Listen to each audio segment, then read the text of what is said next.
Hello and welcome to Leviathan. I'm Sam McCullum. Just wanted to let you know today that we're talking about PolyMarket UMA and a $260 million controversy over a really simple question about what is a suit.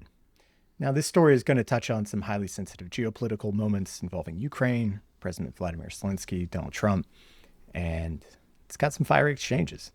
But the show isn't about politics. We're not here to take sides on international affairs. We're just exploring how a decentralized crypto market tried to define the truth. I hope you guys enjoy this episode, and let's get to it.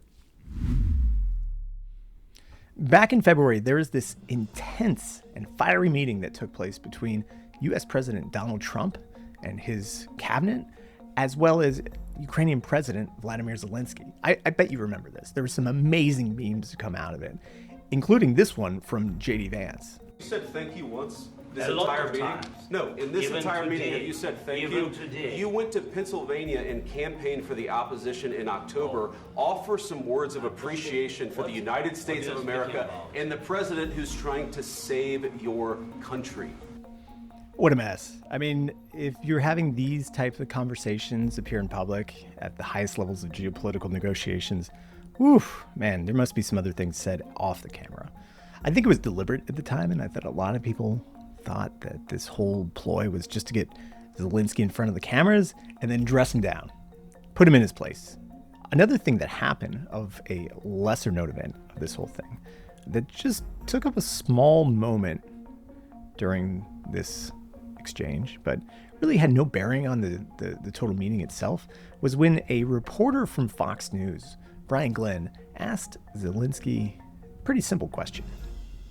Why don't you wear a suit? Why don't you wear a suit? You're at the highest level in this country's office, and you refuse to wear a suit.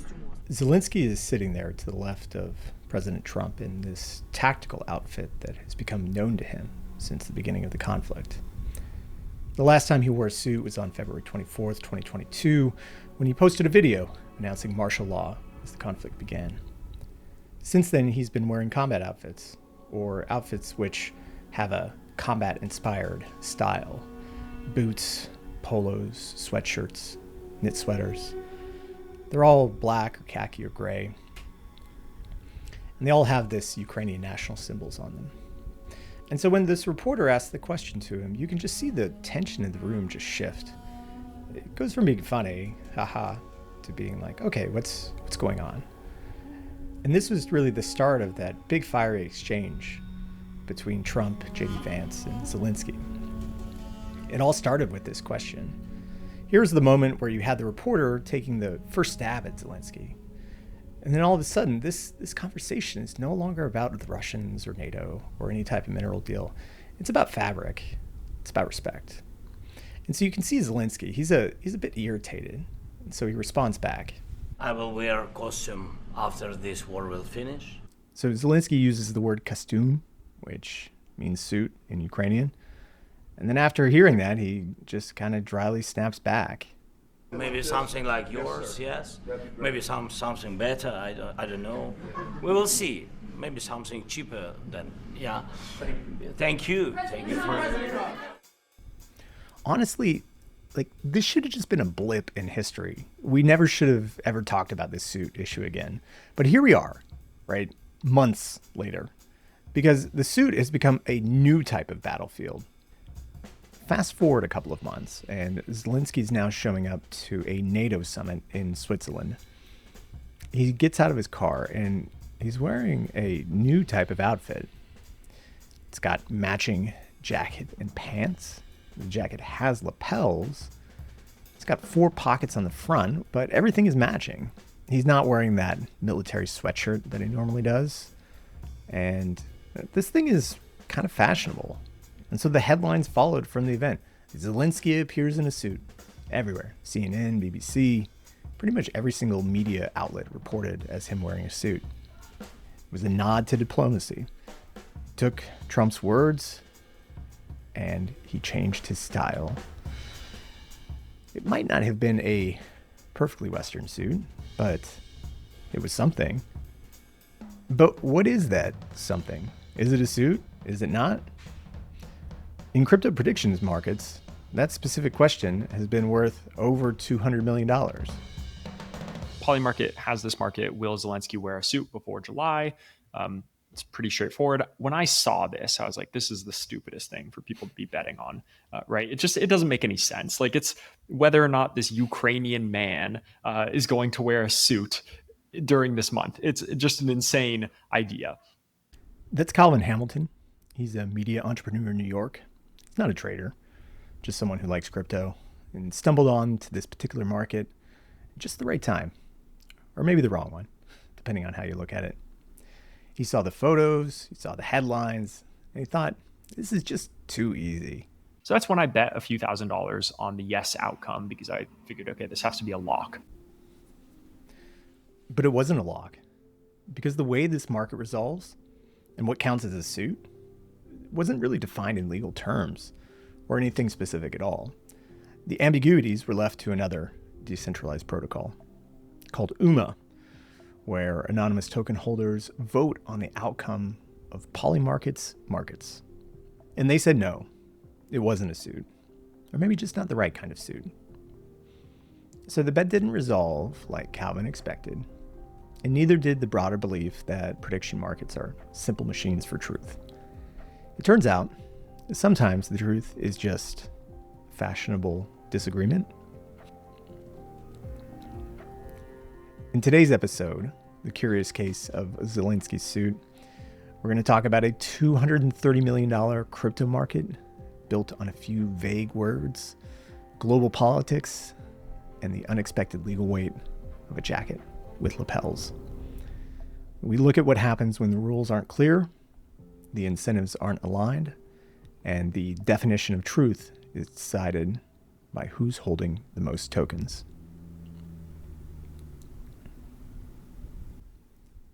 For Calvin, this wasn't the first time that he had actually interacted with PolyMarket. He had actually met founder Shane Kaplan at a dinner in Manhattan.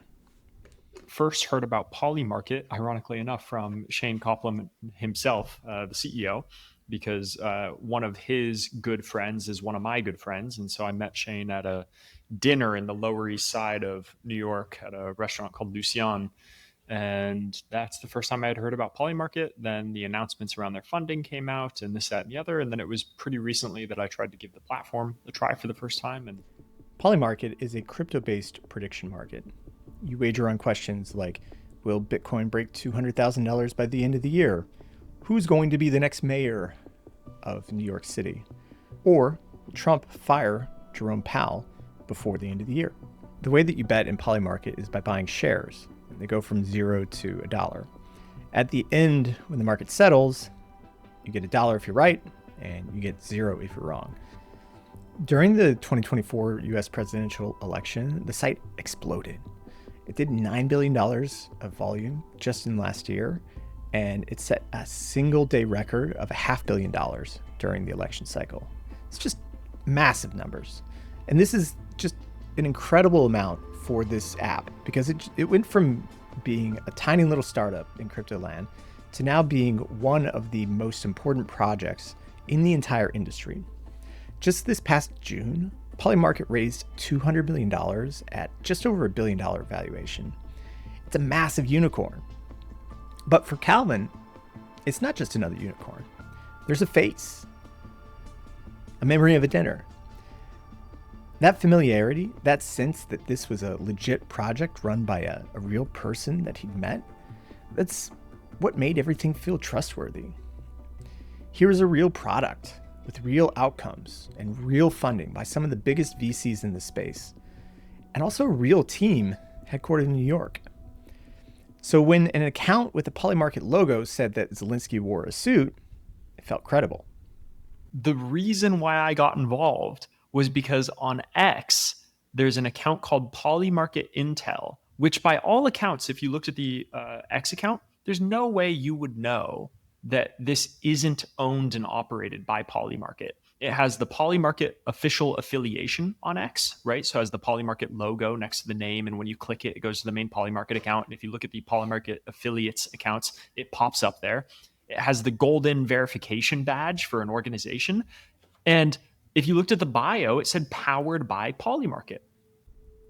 Before Twitter was taken over by Elon in 2022, previously there was this system of blue checks that functioned as a quasi-nobility system. It actually meant something to get a blue check. You had to be very active on the platform, have a lot of followers, or you had to be an organization with enough clout outside of social media that you deserved to have one. But everything has changed now. It's been replaced by this pay-to-play model. Anybody can get a blue check now. It's actually really necessary to use X. You can't get into people's DMs. Sometimes you can't even reply. You just have to pay that $8. But if you're a business, that's where a gold badge comes in. On X, gold checks are given to what the company calls verified organizations. But despite the name, there's actually very little verification. You apply, pay $1,000 a month, and then you can add affiliate accounts to whomever you want. Those affiliates get the same little logo next to their name. And in this case, it's PolyMarket's logo, just as Calvin described. So when the PolyMarket Intel account tweeted that Zelensky wore a suit, it didn't just say it was powered by PolyMarket. It looked official. It had the badge, had the logo, showed up as an affiliate of PolyMarket. In reality, it was a community-run account under PolyMarket's umbrella. But nobody outside the inner circle would actually know the difference. And that difference between what a badge implies and what it guarantees is kind of where the trouble starts with all of this. That account tweeted or posted on X on June 26th, I believe, saying, "President Zelensky in a suit last night," and then posted a video of Zelensky seemingly wearing a suit. So when I saw this, I immediately imagined, okay, there's no way that this market is going to resolve to no. This is undeniable proof that PolyMarket themselves are saying that this market is going to resolve to yes, that Zelensky did in fact wear a suit last night. So that's when I bet a few $1,000s on the yes outcome, because I figured, okay, this has to be a lock. So Calvin's in the yes camp, because everything, the headlines, the platform design, the account badge, the founder he met over dinner, all pointed to the same answer in his mind. Yes. But what he didn't know, and what nobody clarified, was that none of that was official. That account's actually not run by PolyMarket employees or the PolyMarket team. And there's actually been past instances in which it has publicly contradicted previous market outcomes. I just want to jump in here and say that I've been looking for other posts that PolyMarket Intel contradicted about, and I haven't been able to find any, but we are looking for them. So on June 26th, they posted Zelensky in a suit last night. On July 1st, they went back and they changed the bio of that PolyMarket Intel account to include community run account in the bio. That was not there before. There was no disclosure. And so again, by all accounts, it would have been super easy to assume that that was owned and operated by PolyMarket. When I asked people in the PolyMarket Discord, is this owned by PolyMarket? Everybody said yes. Nobody provided any clarification there. Nobody knew any better. So Calvin starts pulling threads. If the tweet looked official, but wasn't, what else might be off? I really found out about UMA after making these bets. And then I was digging into it more so to figure out, like, hold on, why is this not confirmed, right? Why is this not a guaranteed yes, given that we have this post from this account? And then you realize, oh, there's this UMA protocol, and the people who vote via UMA protocol aren't necessarily the same people who are placing bets. Oftentimes they are, however, and there's actually a precedent that they're trying to maintain based off of the vote that they made last month. And there's all of these moving pieces. And then the picture became significantly more clear to me that, oh, there's some serious foundational issues to how the platform's operating right now. The difference between a bet and the truth, it turns out, runs straight through something called UMA. And that, right after the break, is where we're heading. Quick break, guys. If you follow the charts, you should know us by now at Leviathan. We cover DeFi, stablecoins, governance, everything that you don't hear on mainstream feeds. We're high signal, and we produce some of the best content out there. We've got interviews with founders, analysts, and even the skeptics who keep us honest. Make sure you come and join our Telegram channel at Leviathan_news on Telegram. Also Twitter as well too. And make sure to subscribe to this podcast in whatever app you listen to. Join thousands of listeners who would rather understand the market than chase the next rumor. That's Leviathan.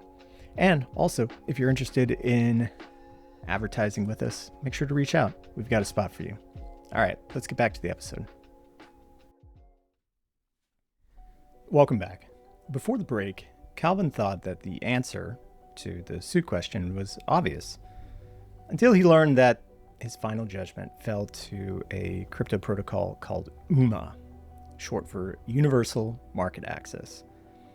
This is an open source protocol that lets anybody create and settle financial contracts without relying on traditional intermediaries. At its core is this thing called an optimistic oracle. So it's a mechanism that assumes that data that's given to it by its users is correct until somebody disputes it. So when outcomes are needed, say if we need to find the closing price of a stock or whether a real world event occurred, which in our case was, did Zelensky wear a suit? Somebody could submit yes, and then they wait a short time. And if nobody argues against it, it just locks that result in, and then everybody gets paid out according to that. But if someone objects to the proposed vote, now every single UMA holder who's locked their tokens up can weigh in. And the weight of your vote matches the size of the stack of tokens that you have. So UMA doesn't say exactly yes or no. It speaks in 4 short labels, P1 through P4. I asked Calvin to run them down. P1 is no, P2 is yes, P3 is unknown, and P4 is too early. So in a nutshell, in this case where the question for the market is, will Zelensky wear a suit before July? P1 would mean no, he did not wear a suit before July. P2 would mean yes, he did wear a suit.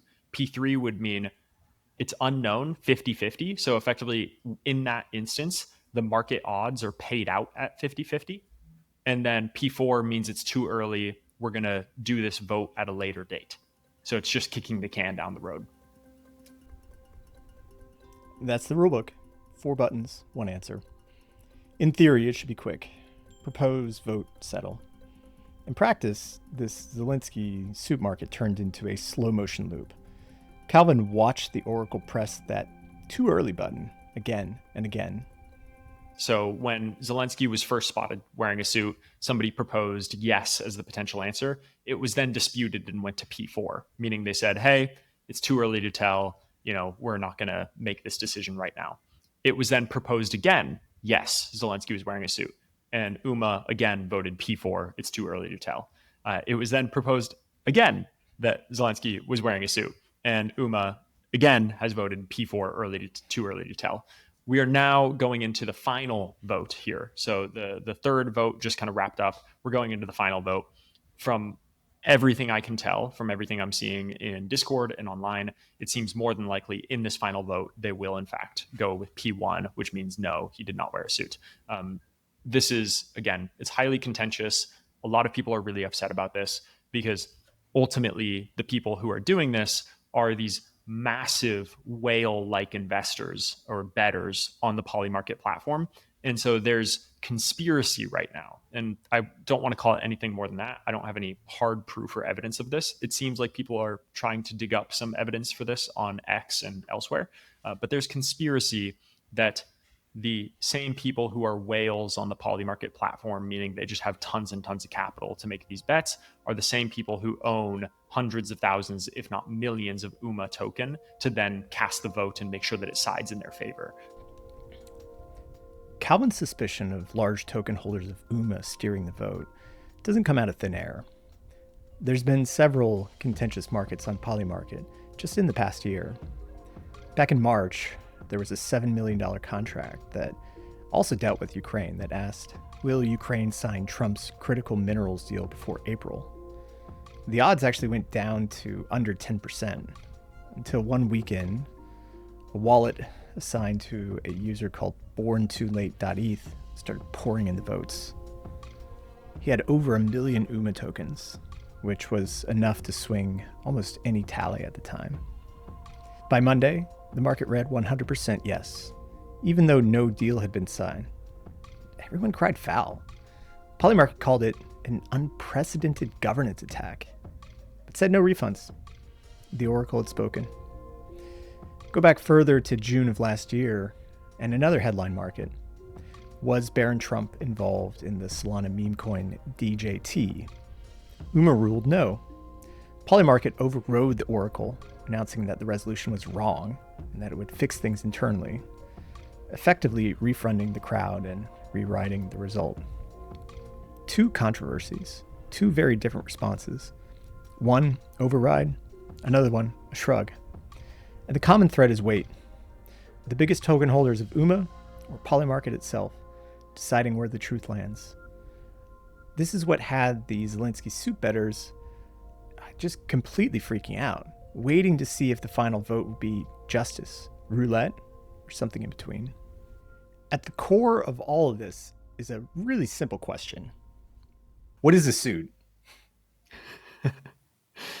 So this is the question of the century, right? Okay. The criteria of the market simply says if Zelensky is photographed or videotaped wearing a suit, that the market should resolve to yes, as determined by consensus of credible reporting. It doesn't seem like this should be such a hard question. The official definition of a suit, according to Merriam-Webster, is a set of garments, such as an ensemble of two or more usually matching outer garments, such as a jacket, a vest, and trousers, something that you would see like a business person wearing. But it could also be a costume to be worn for a special purpose or under particular conditions. This could be like a gym suit or a lounge suit or even a swimsuit. And so that's what makes this market so contentious, because what qualifies as a suit is not just one thing. And that's what this entire market comes down to. If you look at the images of Zelensky's suit, it is clearly a non-traditional suit. We're walking a fine line here. It's a gray area. This is not the traditional, Western suit that you think of, where if I say, hey, what should I wear to your wedding? And you say, make sure to wear a suit. If I showed up in the outfit that Zelensky's wearing, you might say, like, what the hell is that? Like, you kind of missed the mark a little bit. So it's totally understandable that people are debating this and trying to figure out, like, is this actually a suit? But the fact of the matter is that we're supposed to rely on consensus of credible reporting, which, again, most of these outlets are saying that it's a suit. And at the same time, it fits the dictionary definition of a suit. So that's all they said in the criteria for the market, is whether or not he's wearing a suit. They didn't provide any additional context that it has to be this traditional Western suit, that he has to have a white shirt underneath and this, that, and the other. And thus, like, my opinion is like, okay, cool. According to your own rules, this is in fact a suit. Had you provided more clarity, then we probably could have argued otherwise. But everything points in the direction to this, in fact, being a suit. This is highly debated. The whole issue with this entire market is this promise that Zelensky made. He said at the beginning of the war that he would not wear a suit until the end. But here he is wearing something that looks like a suit, but the war isn't over. So what gives? The people who are currently betting no on the market and who are in favor of saying that, no, this is not a suit, are ultimately saying that the spirit of the market, and this is the exact words that they're using, is that the spirit of the market is that Zelensky made a promise during the war that he would not wear a suit until the end of the war. And so the suit that they're referring to is clearly the traditional Western suit, which he still has not worn. And I think that's a very fair argument. My only problem with this is that if you're a new user on PolyMarket and you just see this market for the first time, when you read the criteria, that's not what it says.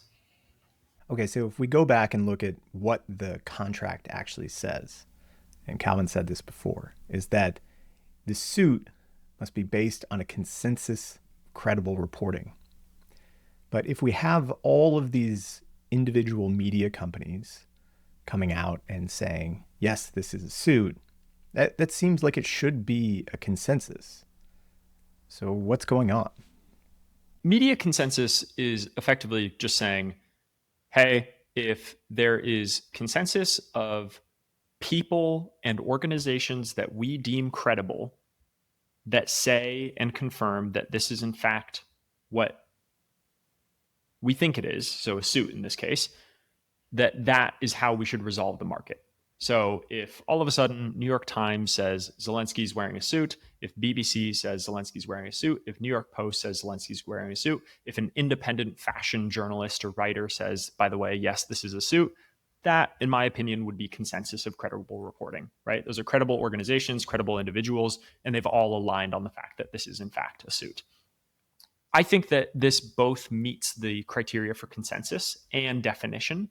But again, there's this argument for it's not the spirit of the market, and that's why a lot of people are saying that it should not go through.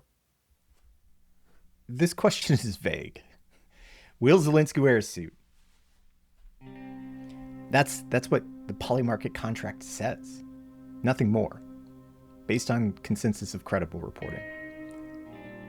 So that gets passed off to UMA voters, who now have to play philosophical tailor. Does this black jacket count? Or does Zelensky's wartime promise to skip formal wear override what reporters, or even the designer of the suit, are calling it? One side has mainstream outlets, and the maker himself saying yes. The other cites Zelensky's own words and claims the spirit of the pledge means no. The bigger question is who owns the result. Is PolyMarket at fault for writing a fuzzy gray contract? Or is UMA simply doing its job? Calvin's view is that ambiguity is the real villain here. A market description should be bulletproof. It shouldn't force token holders, especially a handful of whales, to decide whether a collar without a tie meets some private definition of a suit. Until the rules are that clear, arguments about whale influence just feel like a sideshow. The fundamental problem here is the contract itself. I think that the real issue is that PolyMarket did a few things, and they did them, in my opinion, just egregiously wrong. Firstly, they didn't provide a clear definition of a suit. Secondly, they didn't provide a clear definition of consensus of credible reporting. What does that actually mean? What does it look like? Those two things probably would have solved everything. And you can say that it's difficult to have the foresight, right, to know that that was going to be a point of contention. Fair enough. However, the third thing that they could have done that they didn't do was provide a clarification statement on either one of those things, if not both. And they still have not done this to this day. So then the fourth thing that they did wrong was on June 26th, the PolyMarket Intel account, which again, if you just looked at it, there's no way you would have known that it wasn't owned by PolyMarket, given the affiliation on X, the golden verification badge, the fact that it said powered by PolyMarket, and there was no disclaimer that they didn't own and operate it, tweeted saying President Zelensky in a suit last night. And then PolyMarket, again, did not issue any kind of clarification statement saying, hey, that X account, we don't own and operate. And then later on July 1st, PolyMarket just changes the bio of the account to say community run without issuing a statement, without saying anything, kind of trying to sweep it under the rug. And then when they finally do issue a clarification statement on July 1st, so the issue started on June 26th, they let them continue, and the market just continued to pick up significant amounts of volume. If you look at the volume statistics for the market, it picked up dramatically from June 26th onwards. And on July 1st, when they finally issued a clarification statement, they didn't clarify any of the important points I just mentioned. All they said is that, according to us, we don't believe that consensus of credible reporting has been met. That's it. So I think that PolyMarket completely botched this situation. They just, across the board, they didn't provide any clarity to any of the bettors, to any of the platform's users, and it's a real shame. Right. For context here, they had every opportunity to do so as well. I know Shane Copland, the CEO, personally. I texted him before any of these issues really came to light privately because I didn't want to go public and I'm not trying to hurt the company. I know that I'm not saying the nicest things in the world right now, but I think I have a reason to. But I tried texting Shane privately about this, and I said, hey, dude, this seems like a problem. I got no response. I emailed his right-hand man, who's the strategy lead at PolyMarket, named Ethan. No response. I followed up with Shane. No response. I did all of these things. I tried to reach out to any party I could to provide some clarification, to get something from them, and nobody replied. Guess what happened when the Oracle hit that first too early button? Volume exploded. Every delay turned the market into a bigger spectacle. Before the dispute cycle, trading was quiet. But after it, volume rocketed, eventually topping $260 million in cumulative trades with roughly $300 million in open interest, which is just how much total is sitting on each side. The fight over this jacket or suit or whatever you want to call it became the single largest open wager on the platform for that month, precisely because nobody could agree on the rules.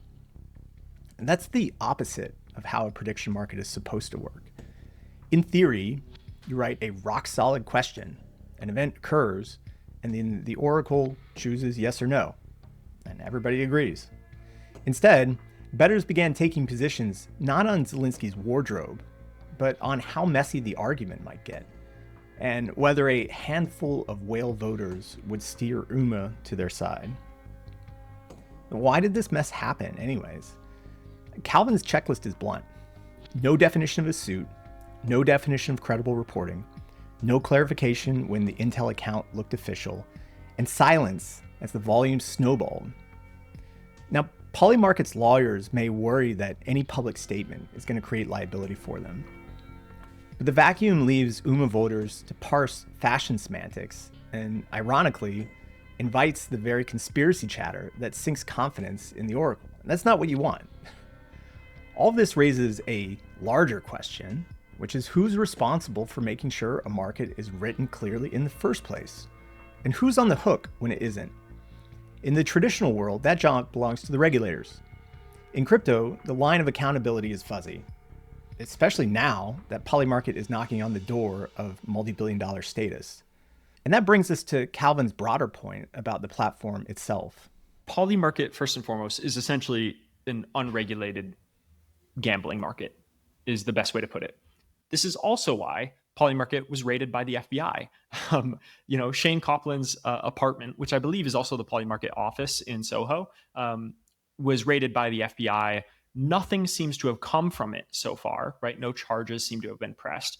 PolyMarket's legal backdrop is complicated. Calvin's right that the FBI did show up at founder Shane Copland's Soho apartment last year in an early morning raid that spooked the whole industry. But it's also true that both federal probes, the DOJ's inquiry and the parallel CFTC investigation, quietly have been dropped, closed, with no charges. Regulators, under a Trump administration that has dialed back crypto enforcement, have backed away. In May, the CFTC even dropped its appeal in a separate case against Kalshi, PolyMarket's regulated competitor, effectively greenlighting election wagering from now on. So the platform walks free, but the episode leaves a bigger question hanging. If the cops step back, who makes sure that the contracts are bulletproof before millions start betting on the fine print? Calvin took a look at PolyMarket's own terms of service and found the burden lands on someone else entirely. PolyMarket, actually, if you read the terms of service on the website, they offload almost the entire legal burden or responsibility to UMA, the protocol that does the betting. They essentially say, like, hey, look, our platform is just one where you can cast your bet. The outcome or the resolution of those markets is ultimately the responsibility of UMA. So if you're upset with us, don't get upset with us, get upset with UMA. I think that's really interesting. I think it's a little unfortunate because, they've just, across the board, my biggest frustration here is that they've taken zero accountability for anything. Absolutely zero. They haven't at one point in time said, hey, you know what? Yeah, we made a mistake and we want to own that. Instead, it just seems like they implicitly point the finger at the oracle and they will not issue any kind of public statement to clarify the things that I think are otherwise desperately in need of clarification. That, for Calvin, is the heart of it. Not the trade he made, not even the payout. It's the absence of ownership. If PolyMarket wants to be a market for truth, someone has to stand behind the rules, write them clearly, and speak up when confusion hits. He says the fix is not complicated.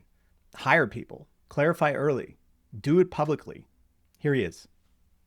The thing that does bother me is that it does seem like there's a significant injustice here. And what bothers me even more so is that it seems to me, and I'm naive, right? I don't work at PolyMarket. I don't really have a strong connection to the company.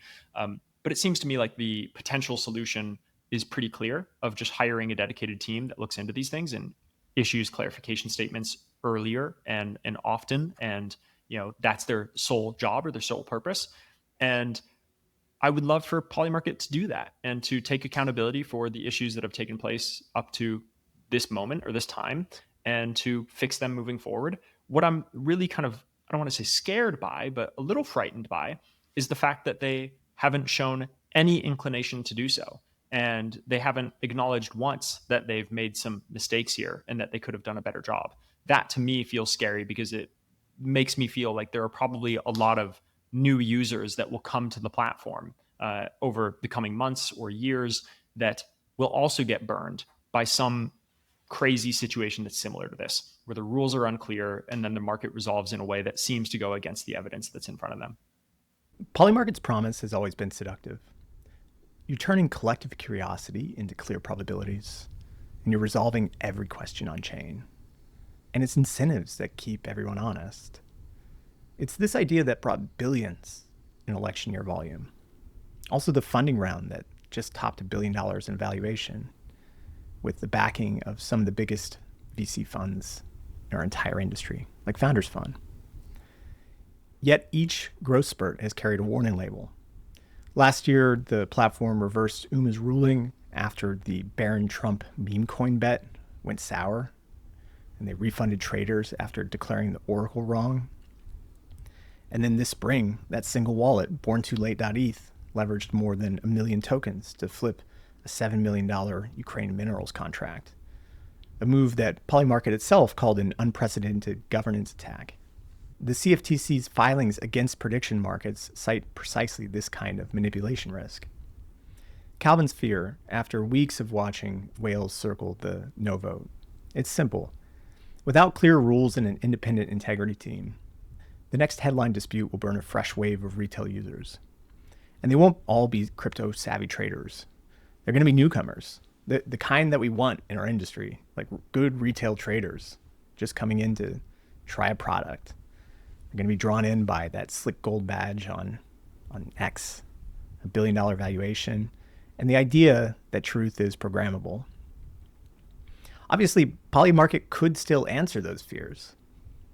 It could tighten market templates, publish real-time clarifications, or even create a group of unaffiliated reviewers. These are just basic guardrails that some of PolyMarket's competitors have already adopted. And it's not just PolyMarket.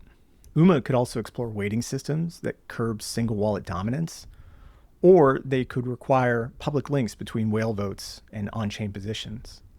And these are already measures that have been floated in community channels. Because at the end of the day, decentralized truth machine only matters if ordinary users believe the machine is fair. Right now, they've seen a multi-million-dollar suit market decided by semantics, a minerals market swung by a lone whale, and a meme coin bet overruled after the fact. Each episode is just a pinprick. There's so many other markets that resolve exactly how they should. On a day-to-day basis, there's hundreds of markets that are resolving, and it's really only a few that cause these pinpricks. But too many of those, and the spell will break.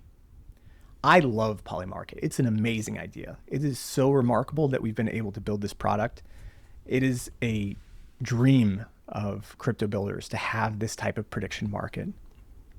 And UMA is an extremely clever piece of engineering, but clever code is not a substitute for trust. And trust, like a good contract or a properly tailored jacket, depends on getting the details right before money changes hands. Thanks for listening all the way to the end. If you enjoyed this episode, or if it made you rethink how truth gets priced on chain, do a quick favor and share the show with a friend or post it on social media. Word of mouth is the best way that we grow our podcast right now. And I'd also love your feedback. Please follow us wherever we share these things. Follow us on Spotify. Leave a short rating or review. Tell us what you want to hear about next. Finally, if you have thoughts on prediction markets, or if you spotted a story we should cover, send me a note. You can follow me on X at SSMCCUL. It's your ideas that help shape future episodes and keep conversations two-way. Thanks again, and we'll see you in the next one.